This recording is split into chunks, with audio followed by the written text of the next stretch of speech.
To create a cross, you can use the line tool.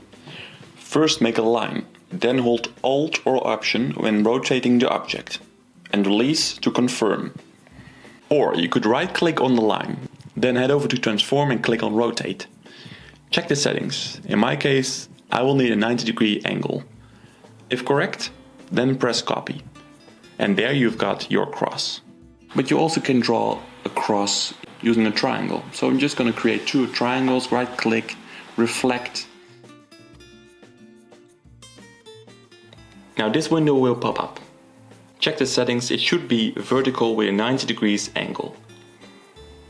If right, click on OK and then reposition them so that they are exactly at the same horizontal line. Next step is to replace the fill with a stroke.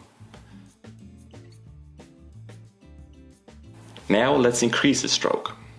Since we have made this triangle using the star tool, we have got an additional anchor point. Right here. So now let's just remove the anchor point. And now let's duplicate to the other side. Now this is certainly not the easiest way or fastest way to create a cross.